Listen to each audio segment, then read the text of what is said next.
All right, let's talk about something that drives pretty much everyone crazy, tartar. But we're not going to rehash the old just brush harder advice today.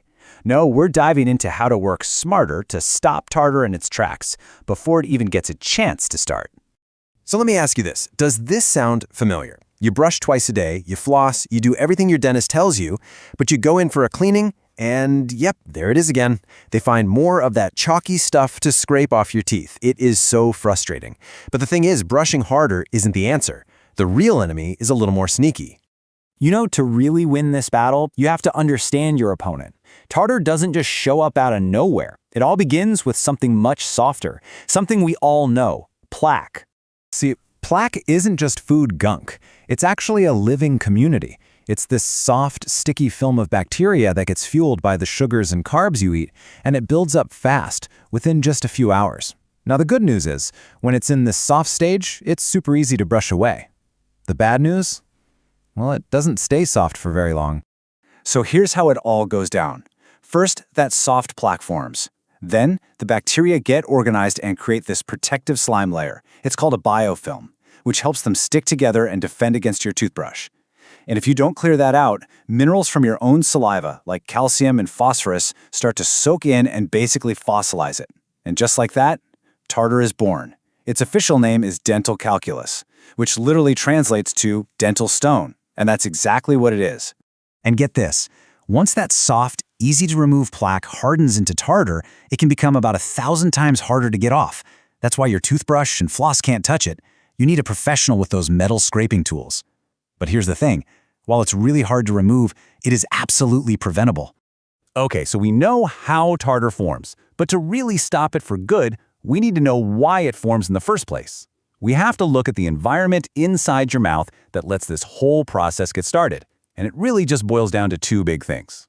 So a healthy mouth is naturally a little bit alkaline. This environment is perfect for protecting your tooth enamel, and it actually keeps the bad bacteria from taking over. But when we eat lots of sugar and simple carbs, we're basically throwing a party for those bad bacteria. Their waste product? It's acid. This acid does two terrible things. One, it pulls minerals right out of your teeth, and two, it creates the perfect acidic environment for plaque to harden into tartar. The second huge enemy is dehydration. I mean, saliva is your mouth's unsung hero. It's constantly neutralizing those acids, it's got antibacterial properties, and it physically washes away food debris. But when you're dehydrated and your mouth gets dry, it automatically becomes more acidic. And what does that do? It makes the plaque even stickier, which basically puts the tartar forming process into overdrive. So it's pretty clear we need to break this cycle. And the good news, the really good news, is that there are some incredibly powerful, totally natural ways to do exactly that. So let's open up the toolkit and look at 5 amazing tartar fighters. That's right, 5 of them. And these aren't just random ideas.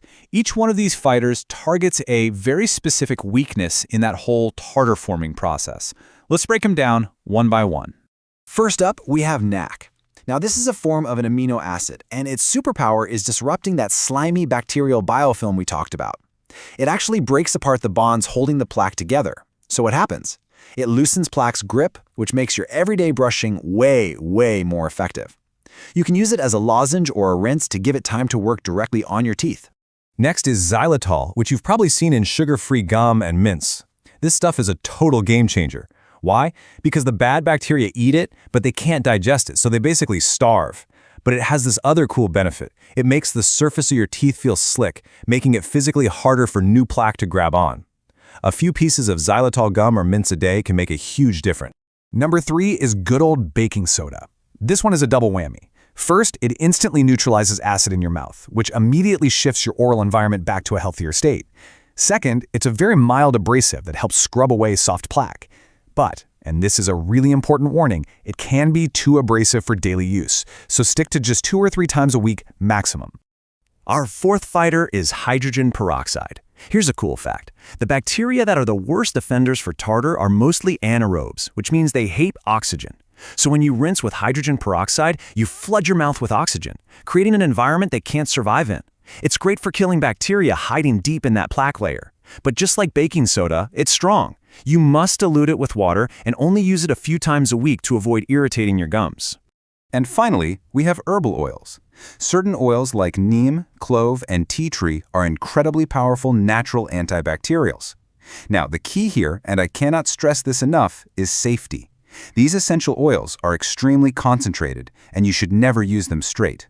The best way is to mix just 1 or 2 drops into a carrier oil, like coconut oil, for oil pulling. That way, you get all the benefits without any irritation.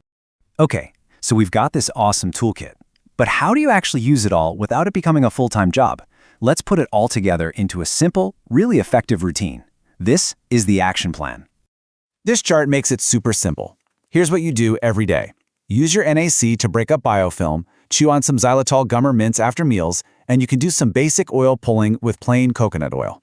Then, just 2 or 3 times a week, you bring out the heavy hitters. You can do a baking soda rinse, a diluted hydrogen peroxide rinse, or you can power up your oil pulling by adding a drop of one of those herbal oils. And I have to be crystal clear about this last point because it's the most important one. This entire routine is about prevention. It's designed to stop new tartar from ever forming. It is not a magic eraser for tartar that is already hardened into that dental stone. So, the absolute best time to start this is the day you get home from a professional dental cleaning, when you have a perfectly clean slate to work with. So I'm going to leave you with this thought. By working smarter, not harder, and by focusing on creating a healthy environment in your mouth, you can literally change the game. Just imagine going to the dentist and they have nothing to scrape off. Imagine that for a second. So what if your next dental cleaning could actually be your last one? With this kind of approach, that's not just a dream, it's totally possible.